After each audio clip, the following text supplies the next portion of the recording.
Good morning, students. In this session, let us study the poem Snake, written by D.H. Lawrence, an English poet. In this poem, let us try to understand the conflict between reason and instinct.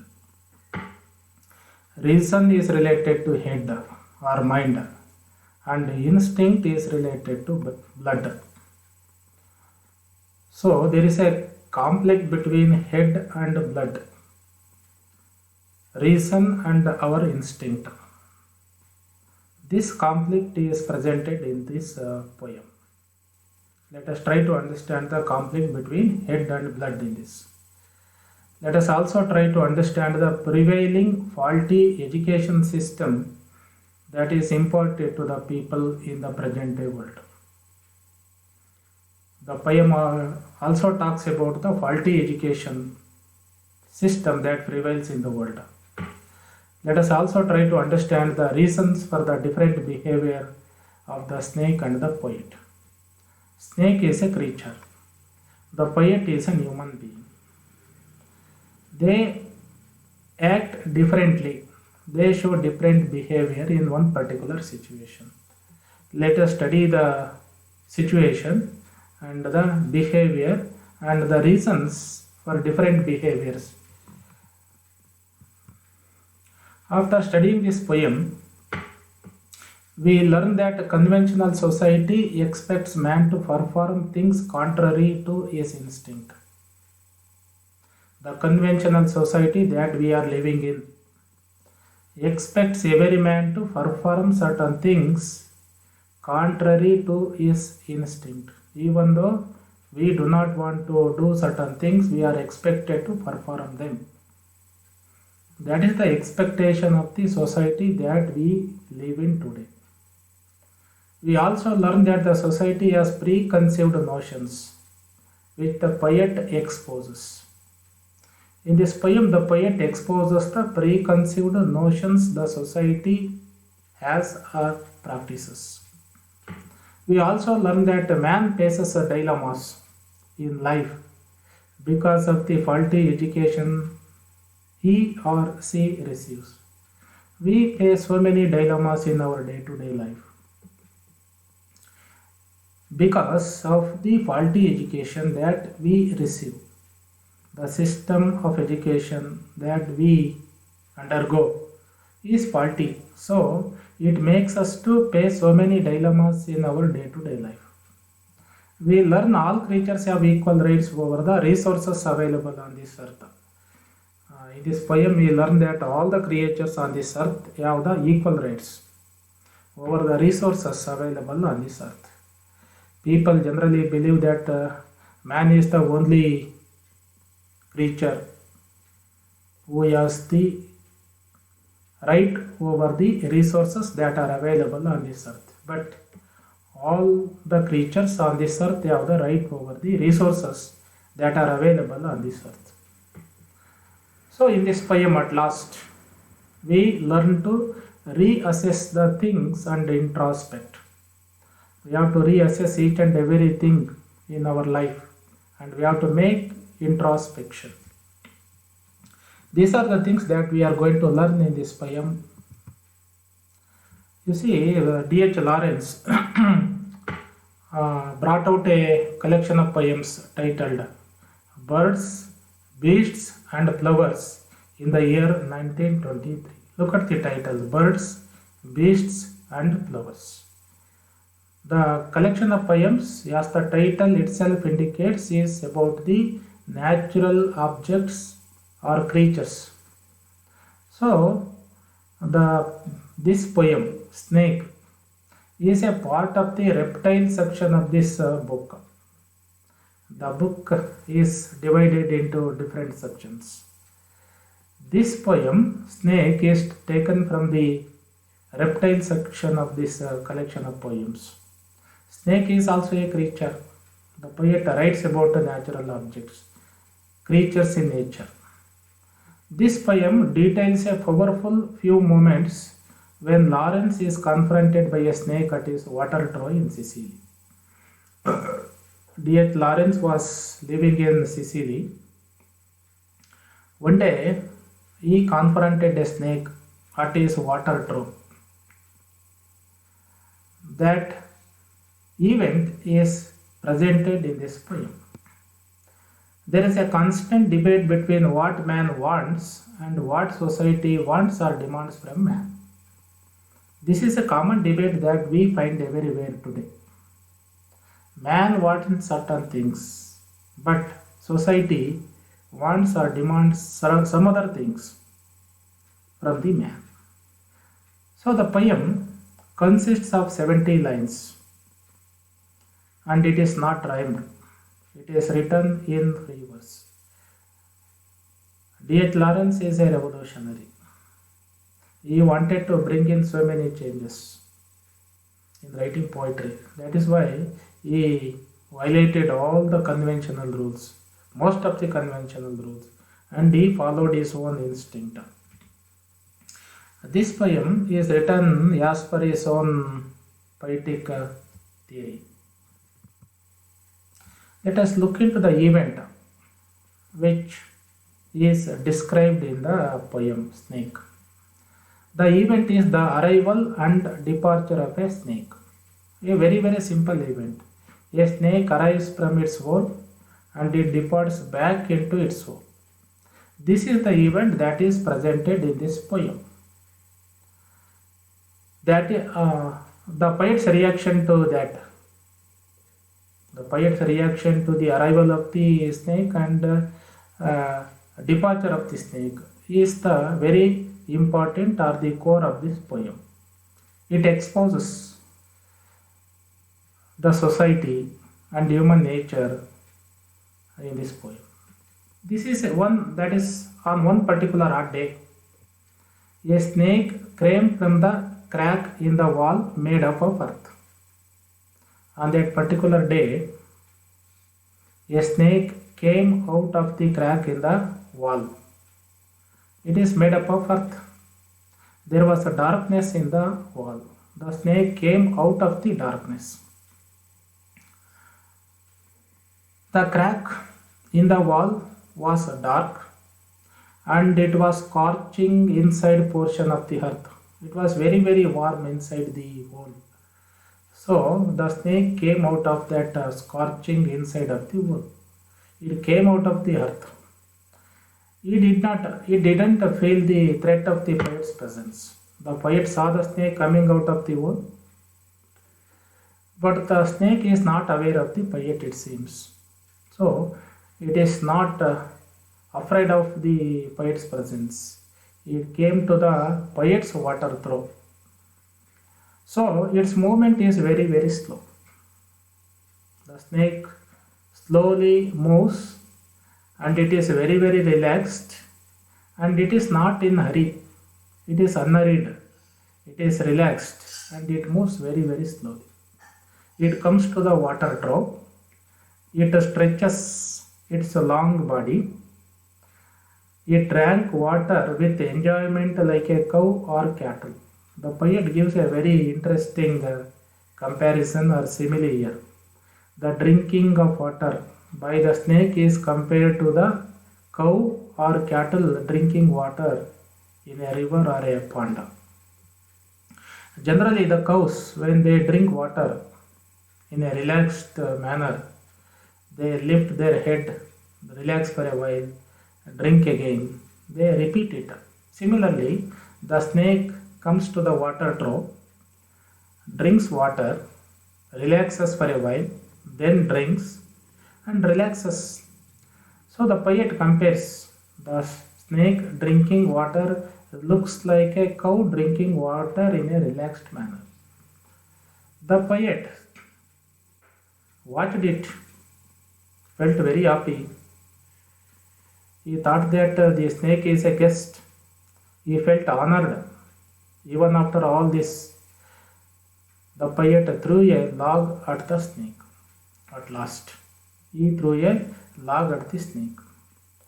So the snake departs very quickly, clumsily, abruptly, like the speed of the lightning. It disappeared all of a sudden. You see, the arrival of the snake is very, very slow, relaxed, unhurried. But its departure is compared to the speed of the lightning. It disappeared all of a sudden. This is the event that is mentioned in the poem, that is described in the poem. Let us see the reactions of the poet to this event. So the poet's dual attitude towards the snake. Dual means two attitudes. The poet has two different attitudes towards the snake. What are those two different attitudes of the poet towards the snake? The poet experiences conflicting emotions on seeing the snake. He saw the snake, but there are two different conflicting emotions in him. Those emotions are, the poet is afraid of the snake on the one hand and is fascinated by it on the other. Afraid of it and fascinated by it. These are the two reactions of the poet on seeing the snake at his water throat. Why did the poet has these two different attitudes towards the snake? He clearly states the reason for his two different attitudes. Social education had taught him snakes are poisonous. He got education in educational institutions. Educational institutions in the society had taught the poet that snakes were poisonous and they must be killed or struck down. He was taught this by the social education system in our society. That is why he is afraid of the snake, because the society has taught him that snakes are poisonous, they must be killed, they are very dangerous, they are life threatening. That is why he has this opinion. That is his first attitude towards the snake. On the other hand, its dignified manner evokes his admiration. The way in which it moves to the water trough, the way in which it drinks the water, makes the poet feel that the snake is very, very dignified. Its behavior is very, very dignified. It is not afraid of the poet's presence, not scared of him. So it behaves in a very dignified manner. This dignified manner evokes his admiration towards this snake. So we find these two responses from the poet on seeing the snake at his water trough. The dual responses were like two voices. So these two responses by the poet are just like two voices that make poet strike at it much against his wishes. Even though he knows that he should not throw a stick at it, he throws a stick at it. He strikes at it. The social education makes him to hit the snake or throw a stick at it. But his instinct says he should not hurt it. So these are the two dual or attitudes of the poet. That is why in the very introductory slide I told you that there is a conflict between head and blood. Blood is poet's instinct which says he should not hurt the snake, which is a creature. It has every right to enjoy the water, to fulfill its thirst. But the social education, which has taught him the manners, culture, makes him throw a stick at it. So there is a conflict between these two, head and blood. The poet's horror and protest. Why did the poet feel terrified? And what was his reaction, or why did he protest? The poet took it as his guest in the beginning. The poet took the arrival of the snake and the snake as his guest. He felt honored because it had come to him, come to his water trough without any invitation. The poet feels felt honored that it sought his hospitality. The snake itself sought his hospitality. It came to his water trough as a guest. So the poet feels honored. He had appeared more protective. In the beginning, the poet was very, very protective to the snake. He was very much concerned about the snake. He doesn't want to disturb it. He allowed the snake to take water or drink water first. Even though the poet was there to collect water from the water trough, he stopped without disturbing the snake. He allowed the first comer to enjoy the water first. He was very protective and very much concerned to the snake, and he had not disturbed it. He had high respect for the snake. He regards it like God. He honored it. It looked like a dignified king in exile. The snake looks like a dignified king in exile, due to be crowned again. He feels that the snake is a king. It is in exile due to some reason, and it is likely to be crowned once again. And he sees it as the Lord of life. Snake is the Lord of life. He uses these metaphors in the poem. It's a dignified retreat into the dark hole agitated him a lot. He had so much respect for the snake. But the snake started retreating. The dignified arrival of the snake honored the poet. The poet felt honored, but its departure looked like an undignified retreat to the poet, because it was moving into the dark hole once again. It came out of the dark hole first, again it is moving into its dark hole. It agitated the poet a lot. He protested. That is why the poet says he protested and hurled a stick at it or a logwood at the snake, because it was retreating into the dark hole once again. It came out of the dark hole, very uncomfortable place, but it is getting into that dark hole once again. That agitated him, and he protested by hurling a logwood at it.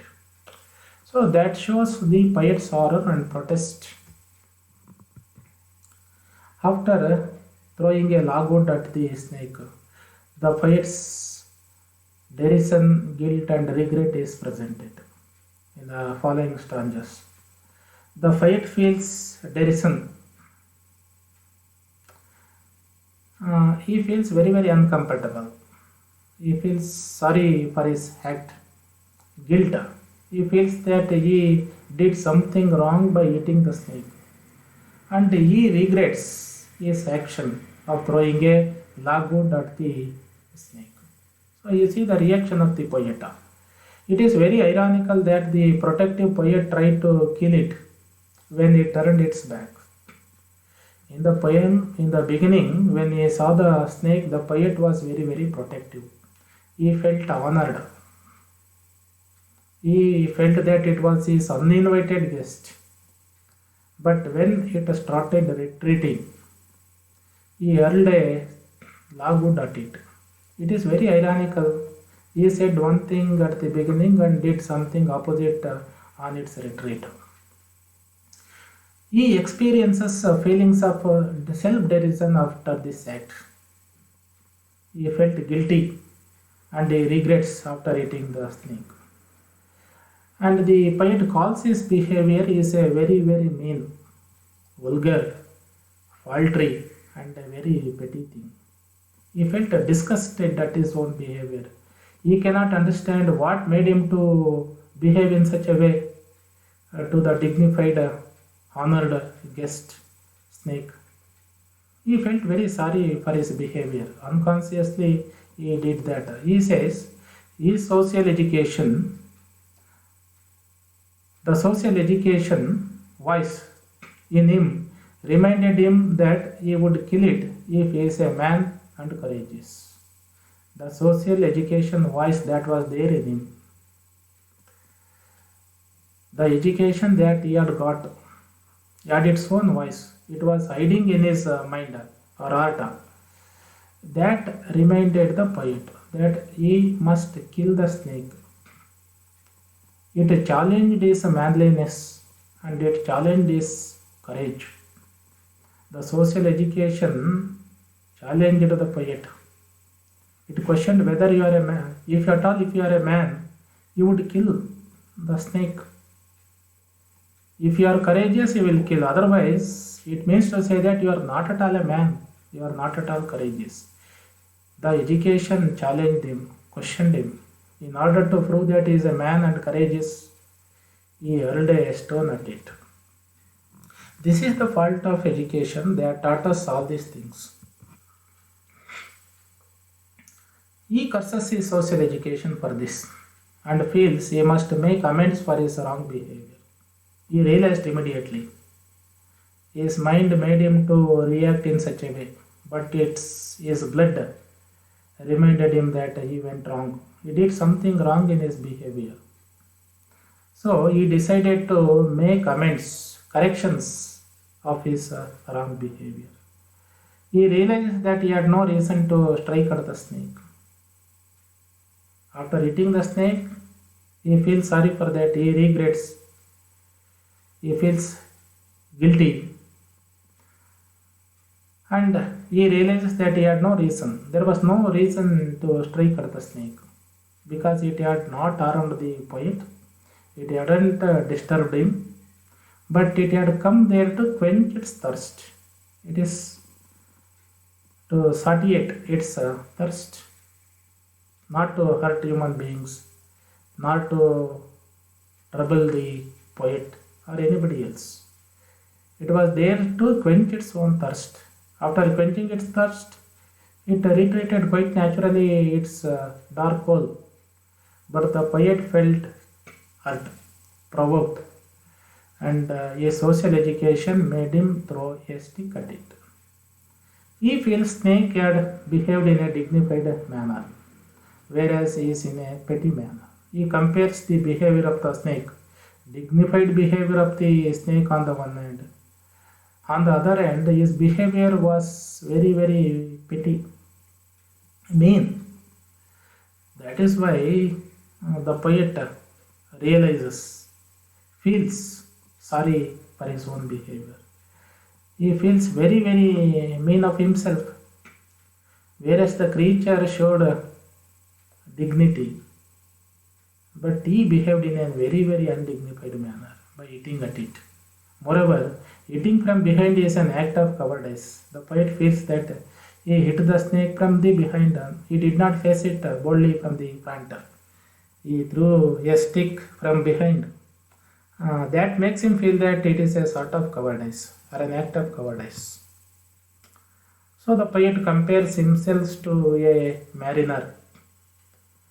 That is an allusion to S.T. Coleridge's poem, The Rime of the Ancient Mariner. In that poem, mariner who was sailing on the sea killed the bird albatross for no reason. The bird was sailing along with the ship. This mariner, instead of enjoying the beauty and the company of this bird albatross, he killed it without reason. But here the poet tried to kill the armless snake. You see the difference between these two events. Mariner actually killed the albatross bird, even though he did not hurt him, trouble him. But in this situation, the poet tried to kill the armless snake. The bird was also harmless to the mariner. The snake was also harmless to the poet D.H. Lawrence. But the mariner killed the albatross for no reason. The poet tried to kill the snake. Later, after the act, the poet and the mariner regret their decision, their act. The mariner has to make amends by being punished. The ancient mariner was punished for his act. But here the poet is thinking of compensating for his crime. The poet was not punished, but he wants to compensate for his crime. He says, I have something to expiate. The poet says he has to make amends, he has to make atone, or he has to pay penalty for his act, or clean himself of his guilt. So, after studying this poem, we come to know that at the symbolic level, the poem Snake represents the conflict in our minds. Even though the poem is about a snake, the main focus at the symbolic level is the conflict in our minds. There are so many conflicts in our mind, whether to kill the snake or not to kill the snake. In course of the poem, the images gradually change. The poet uses so many images in the poem. In the beginning, he talks about the snake. It is a reptile. The reptile is compared to a cow drinking water at a pond or a river. It is an animal. Cow is an animal. Reptile, snake is compared to a cow. It means to say that snake is a cow. Reptile becomes a mild animal cow. Next, the poet compares the snake to the king. The king in exile to be crowned again shortly. King is a man. From animal to man, the snake, you see the elevation of snake from the reptile to the animal, from animal to the king, and ultimately he says snake is a god, god of life. He is a divine element. So the snake has a different phases and it is elevated in its status as the poem progresses. On the other hand, the poet who is very much concerned for the snake, who honored the snake, respected the snake in the beginning, gets confused, biased as the poem moves or progresses, and he becomes a killer. He becomes a killer. He tries to kill the snake. At last, he becomes a penitent. Penitent, one who repents his sin. He repents. You see the development or transformation of the snake. The snake is transformed from reptile to the animal, from animal to the man, and man to divine. There is a progress. Positive change in the snake. Whereas in poet, a poet who is very much concerned about the animals and creatures moves to a state of confusion, bias, and then he becomes almost a killer. Ultimately, he becomes penitent. There is a negative development in the character or attitude of the poet. So the poet uses so many similes in the poem. He uses metaphors, allusions to ancient mariner, and he uses certain words, repetitions, and images for hot day and color. He has used so many words to indicate the hot day in the poem. So many words are used to represent different colors. For satiation of the thirst, he uses different words. And above all, snake is personified in this. Snake is personified. Let us revise whatever we learned in this session so far. One thing is very clear. The poem gives rise to both horror and fascination at the poet's encounter with the snake. The poet saw the snake at his water trough. He met it. On seeing it, he had horror on the one hand and fascination towards it on the other. So there are two different attitudes in the poet. These attitudes show the attitude of the society towards so many things in our day-to-day life. It highlights how man is divorced from natural feelings. The poem very clearly shows how man is divorced. Divorced means being separated from the natural feelings and how society crushes them. Man is separated from his own natural feelings, emotions, feelings, or instincts. All these natural feelings are killed or crushed by the society. The society that we are living in is crushing our emotions. It is enriching our mind but killing our heart. That is very well presented in the poem. The poem arouses sympathy for all the creations of God and respects their right to exist. The reaction of the poet and the expiation of the poet towards the end of the poem very clearly shows us that he is sympathetic to all the creations of God. He respects all the creations and he knows and believes that each and every living creature on this earth has a right to exist. We are not supposed to hurt or disturb the other creatures, not only the human beings, animals, reptiles, or any other creature for that matter. Every creature on this earth has a right to exist on this earth. So the poet highlights the poet's reaction. The poem highlights the poet's reaction to the snake at different stages of the encounter. Let us assess our understanding of the poem by answering some of the questions here. The poet tried to kill the snake because it was evil. He drank water from his water trough. He did not allow him to fetch water first. His social education made him do so. The poet tried to kill the snake because his social education had made him do so. The second question, the snake drinking water at the water trough is compared to a cow drinking water, a king drinking water, God drinking water, ancient mariner drinking water. The snake drinking water at the water trough is compared to a cow drinking water.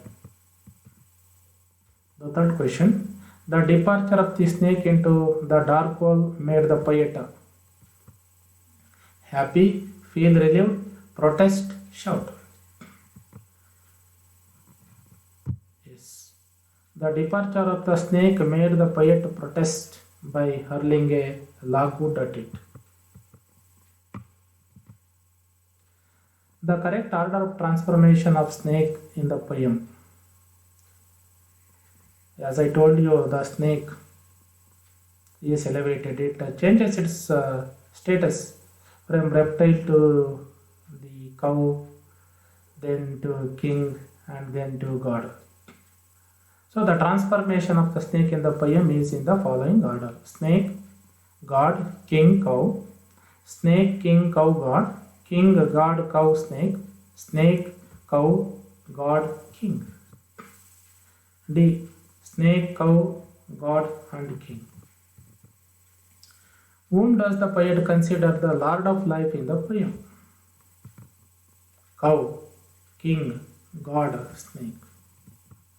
The poet considers snake as the lord of life in the poem. And these are all the books that I refer to for preparation of this presentation. Thank you for listening.